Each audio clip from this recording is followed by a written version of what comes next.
My mom took my inheritance to pay for my brother's wedding. You'll understand when you have kids, she said. I didn't argue and walked away, but when the lawyer got involved, losing my dad was one of the hardest things I had ever faced. He had always been the quiet strength of the family, the one who worked tirelessly to provide for us, the one who always knew what to say without saying much at all.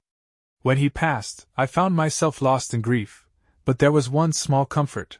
I knew he had left behind a will. He had always been careful with money, making sure that when the time came, my mother, my younger brother, and I would be taken care of. I wasn't expecting riches, but I knew he had set aside something for me.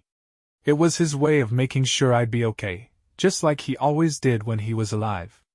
The first sign that something was wrong came when my mother called me a few weeks after the funeral. Her voice was oddly cheerful, considering the circumstances. You don't have to worry about a thing, she said. Your father took care of everything. I'm handling all the paperwork. That was the first red flag. My father and I had talked about his will before. He wanted me to be directly involved in the process. But now, suddenly, my mother was taking full control? I didn't press her on it right away. I was still grieving, still trying to process everything. But a few days later, I overheard something that sent my stomach into knots. I had stopped by my parents' house to check on my mom when I caught a conversation between her and my younger brother Ethan. Don't worry about the cost, she said. We have the money now. Your wedding is going to be perfect. I froze in the hallway. My brother's wedding? It was true that Ethan and his fiancée had been planning a big, extravagant wedding, something way beyond what they could afford. But where was the money coming from? A sick feeling crept into my gut. I didn't want to believe it, but I had to ask. I stepped into the room. Mom, I said carefully, what money are you talking about? Her expression flickered, just for a second, before she put on her usual warm smile. Oh, sweetheart, don't worry about it. I'm just helping your brother out. With what? I asked, my voice sharper than I intended. She sighed, as if I was being unreasonable. With his wedding, of course. You'll understand when you have kids. The room fell silent. I felt something inside me crack, but I didn't argue. Not yet. Instead, I turned and walked away, keeping my anger in check. Because I already knew what I had to do next. I barely slept that night. I kept replaying my mother's words in my head, over and over. You'll understand when you have kids. It wasn't just dismissive, it was condescending. Like I was too young, too naive to grasp the importance of family sacrifice. Except this wasn't a sacrifice. This was theft. The next morning, I went straight to my father's lawyer, Mr. Jensen. He was an old friend of my dad's, someone I had met a few times growing up. When I walked into his office, he looked up from his desk and immediately frowned. I was wondering when you'd come, he said. That stopped me in my tracks. What do you mean? He sighed, rubbing his temples. Your mother came in a few weeks ago, right after the funeral. Said she needed to handle the will privately. She insisted that you and Ethan didn't need to be involved. A cold weight settled in my chest. And you just let her? Jensen shook his head. I told her that wasn't how it worked. Your father's will was very clear. His assets were to be divided equally between you and Ethan, with specific conditions to protect both of you. I leaned forward. So, what happened? Jensen hesitated. She brought in an updated version of the will. Silence. What? I breathed. He nodded grimly and slid a folder across the desk. This is what she gave me. It looks official, but something about it didn't sit right with me. I flipped it open. At first glance, it seemed legitimate. The language was similar to what my dad would have used, and the signatures were in place. But then I saw the most important part, the section detailing the inheritance. The new will left everything to my mother. Not split between me and Ethan. Not even a small portion for me. Everything. My hands clenched into fists. This isn't real, I said through gritted teeth. Jensen nodded. I thought the same thing. But I couldn't prove anything without a formal challenge. He paused, then looked at me seriously. Are you ready for that? I thought about my mother's words, about the way she had dismissed me without a second thought. About the way she had used my father's money, my inheritance, to fund my brother's wedding. I looked Jensen in the eye. Yeah, I said. Let's do it. I didn't go home right away. Instead, I drove around for a while, trying to cool off, but it was no use. My hands were still gripping the steering wheel too tightly, my thoughts racing. I had hoped, really hoped, that I was wrong. That maybe my mother had just shifted some money around, made some questionable decisions, but nothing this serious. But she had rewritten my father's will. That wasn't just greed. That was fraud. By the time I pulled into my parents' driveway, my anger was barely contained. I didn't even knock when I stepped inside. My mother was in the kitchen, humming to herself as she sorted through a stack of wedding invitations. My brother, Ethan, was at the dining table, casually scrolling through his phone. Neither of them looked the least bit guilty. "Why don't you tell me about the new will?" I said, my voice tight. My mother didn't even flinch. She glanced up at me with that same infuriatingly calm expression. "Oh, honey, you talked to Mr. Jensen, didn't you?" I dropped the folder onto the table in front of her. "Yeah, I did." Ethan barely glanced up from his phone. "What's the big deal?" he muttered. I turned to him, my frustration boiling over. "The big deal is that Dad left us both an inheritance. And Mom," I turned back to her, my voice hardening, "decided to erase me from it." For the first time, her expression wavered. Just slightly.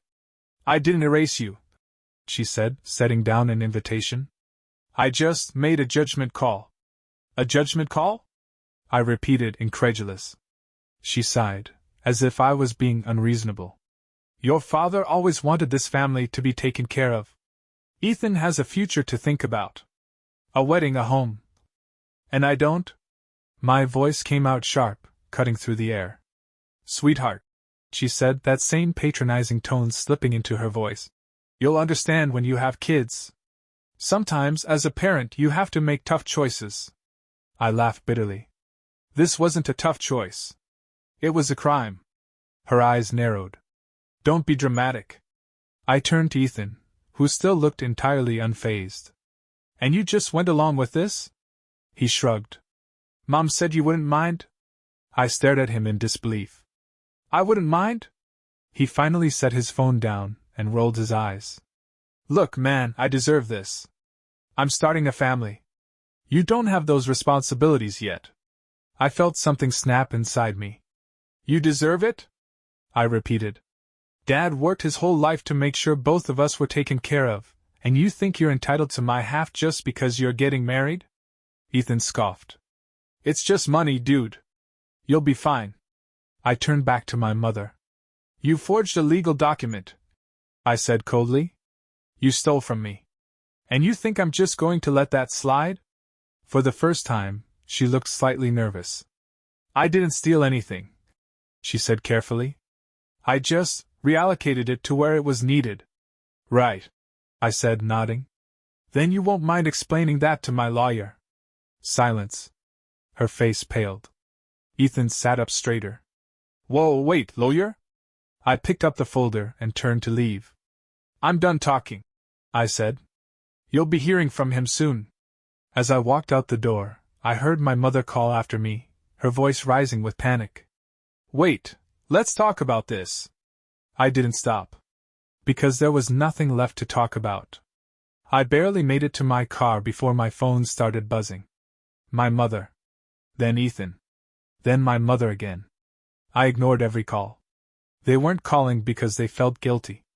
They were calling because they were caught. By the time I arrived at Mr. Jensen's office, I was more determined than ever. I wasn't just here to ask for help. I was ready to fight. Jensen didn't waste time. As soon as I sat down, he handed me a cup of coffee and got straight to business. "I did some digging after you left," he said. "And I found something interesting." I leaned forward. "What?" He turned his monitor toward me. "Your father's original will was filed properly. It named you and Ethan as equal beneficiaries. But this new version? It's full of inconsistencies." I narrowed my eyes. "Like what?" Jensen pointed at the screen. "First, the signature. It looks similar to your father's handwriting, but not identical. We can get a forensic analyst to confirm if it was forged. A cold chill ran down my spine. Second, he continued, the notary who signed off on this. They've been investigated for fraud before. It's likely your mother found someone willing to play along. I exhaled sharply. So, she knew what she was doing? Jensen nodded. She didn't just adjust the will, she rewrote it entirely, cut you out, and made herself the sole inheritor. That's fraud. And if we prove it in court, she won't just have to give the money back, she could face criminal charges. I let that sink in. I had come here to fight for what was mine, but I hadn't fully grasped just how bad this was. This wasn't just about money. This could ruin her. And then came the hardest question. Jensen leaned back in his chair. Are you ready for that? I hesitated. It would be one thing to take legal action and reclaim what was rightfully mine. But my mother, who had raised me, despite everything, could actually go to jail for this. And I knew exactly how she would spin it. I was just trying to help the family. How could my own son do this to me? I'm your mother. I swallowed, gripping the edge of the desk. Yeah, I said quietly. I'm ready. Jensen nodded. Then we moved forward. He pulled out a thick document and slid it toward me. The first step is sending a formal notice. This will demand that she return your share of the inheritance and revoke the fraudulent will. If she refuses, we take her to court. I didn't even hesitate. I picked up the pen and signed the paperwork. There was no turning back now. The legal notice was sent the next morning. Jensen made sure it was airtight. There was no room for negotiation, no loopholes to exploit. My mother had 48 hours to respond before we escalated to a full lawsuit. I didn't have to wait long for her reaction. That afternoon, my phone exploded with messages. Mom, how could you do this to your own mother? Mom, I was only trying to do what's best for the family. Mom, please, just talk to me before you make a mistake. Then Ethan chimed in. Ethan, dude, seriously? A lawyer? What is wrong with you? Ethan, you're ruining our family over some money. Let it go. Ethan, Mom is crying right now. I hope you're happy. I let out a humorless laugh. Now she was crying? Not when she forged the will. Not when she stole my inheritance. Only when she was caught. I didn't reply. An hour later, she showed up at my apartment. I opened the door to find her standing there, looking exhausted and red-eyed like she'd been rehearsing the perfect heartbroken mother act. Sweetheart, she started, her voice thick with emotion. Can we please talk? I crossed my arms. There's nothing to talk about. Her lips trembled. You don't have to do this. We're family. I leaned against the doorframe. Funny. You weren't worried about family when you took my inheritance. She flinched. I never meant to hurt you. I shook my head. You didn't think about me at all. That's the problem. Tears welled up in her eyes. You don't understand what it's like to be a mother. I had to think about your brother's future. He has a wife now, soon he'll have kids. He needed the money more than you did. I stared at her, dumbfounded. So, because I'm not married yet, my future doesn't matter? She pressed her hands together, pleading. I know it looks bad, but I was just trying to do the right thing. Please, if we go to court, the whole family will fall apart. I took a deep breath, forcing myself to stay calm. You should have thought of that before you broke the law. Her expression darkened, the tears vanishing as quickly as they had come. Are you really willing to destroy this family over money? She asked, her voice sharp now. I exhaled slowly. No, I said, staring her dead in the eye. You destroyed this family the second you forged Dad's will. Her face twisted in anger. Fine. If you want to be selfish, go ahead. But you'll regret this. I didn't even blink. We'll see. Then I shut the door in her face. She banged on it a few times, shouting something I didn't bother listening to. But after a while, the pounding stopped, and I heard her car drive away. I leaned back against the door, closing my eyes. It was done. There was no turning back now. Next stop, court. The next morning, the real fallout began. Relatives started calling, aunts, uncles, even cousins I hadn't spoken to in years. Aunt Linda, sweetheart, do you really want to put your mother through this? Uncle Ray, look, I get that you're upset, but can't you just forgive and move on? Cousin Sarah, Ethan told us everything. You're really suing your own family? It was clear my mother had spun the story her way, painting me as the greedy, heartless son tearing the family apart over a little money. But I wasn't backing down. I sent the same response to all of them. Ask Mom why she changed Dad's will. Ask her why she forged my signature. Then tell me who the villain really is. Most didn't reply. A few made excuses. Only one, my Uncle David, texted back. I had no idea. Do what you have to do. At least someone understood. But as the court date drew closer, the pressure only grew worse. And I knew the worst was still to come. A week before the court date, my mother made one last attempt to stop everything. She showed up at my apartment again, but this time, she wasn't alone. Ethan was with her, looking annoyed, as if this was just an inconvenience for him. My mother, on the other hand, had her desperate face on. The same one she used when she wanted something. Let's be reasonable, she started, forcing a smile. There's no need for this to go to court. I folded my arms. Then give me back what's mine. She hesitated, then reached into her purse and pulled out a check. It wasn't for the full amount, not even close. This is what we can afford right now, she said, her voice sugary sweet. It's a fair compromise. I glanced at the check and laughed. You stole hundreds of thousands from me, and you think a fraction of that will make me walk away? Ethan scoffed. Dude, you're blowing this way out of proportion. I turned to him. Would you be saying that if your share had been stolen? His jaw tightened, but he said nothing. I looked back at my mother. No deal. I'm not settling. Her mask finally slipped. You're making a mistake, she snapped. If you do this, you'll be cutting yourself off from this family forever. I met her gaze without flinching. You already did that when you forged Dad's will. I opened the door. See you in court. She stormed out. Ethan followed, muttering something under his breath. As I shut the door, I felt it, the moment I truly stopped caring what they thought of me. Now, it was just about justice. And I was going to get it. The courtroom was colder than I expected, not just in temperature, but in the way everything felt so detached, so clinical. It wasn't a family matter anymore. It was a legal battle. My mother sat across from me, looking small and fragile, playing the part of the misunderstood mother just trying to help her children. Ethan sat beside her, arms crossed, scowling like a child denied a toy. But none of that mattered. Because today, the truth was coming out. Mr. Jensen laid out everything. The forged signature. The notary with a history of fraud. The financial record showing the inheritance money being funneled straight into Ethan's wedding fund. My father's real will, which had been altered illegally. The judge listened carefully. My mother's lawyer tried to argue that it was all a misunderstanding, that she had only acted in the best interest of the family. Then came the moment I had been waiting for. Mrs. Carter, Jensen said, are you saying your son voluntarily gave up his inheritance? She hesitated. Well, not exactly, but... Jensen slid a document in front of her. Then explain why his forged signature appears here. Silence. Her lawyer shifted uncomfortably. Ethan stared at the table. The judge adjusted her glasses and looked directly at my mother.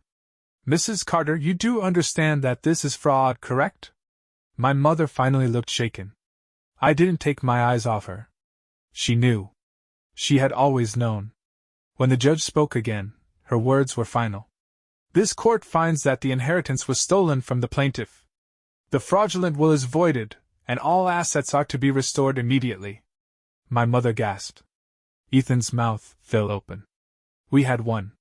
But the damage was done. As I left the courtroom, I knew one thing for certain: there was no going back. And I was okay with that. Winning in court felt good, but it wasn't the kind of victory that came with celebration. It was the kind that came with silence. The court ordered my mother to return my full share of the inheritance. But since she had already spent a huge chunk of it, she was forced to sell assets, her car, parts of her retirement savings, and even the house she and Ethan had been living in. Ethan called me a traitor. He sent text after text, ranting about how I had ruined his life, and how I took away his future. I didn't respond. Relatives who once pressured me to keep the peace suddenly had nothing to say when the truth came out. Some stopped speaking to me altogether.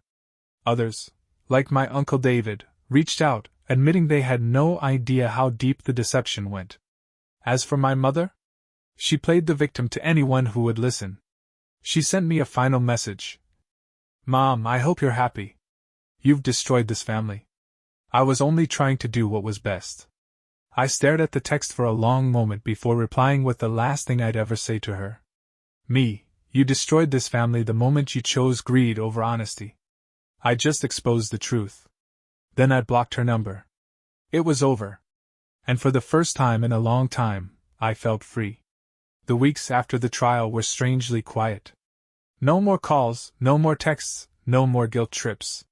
My mother and Ethan had finally accepted that I wasn't going to back down, and without any more ways to manipulate me, they disappeared from my life. At first, it felt empty. For years, I had been caught in their web, constantly making sacrifices, constantly expected to understand why my needs were less important than Ethan's. Now that it was over, I had to figure out what came next. So, I started rebuilding. With my rightful inheritance restored, I didn't go on a spending spree or try to get revenge. I did exactly what my father would have wanted. I invested in my future. I paid off debts, put money aside for a home, and started making real plans for myself. Plans that didn't involve cleaning up after my family's mistakes. For the first time in my life, I was thinking about myself. And it felt good. What happened to them? My mother had to downsize.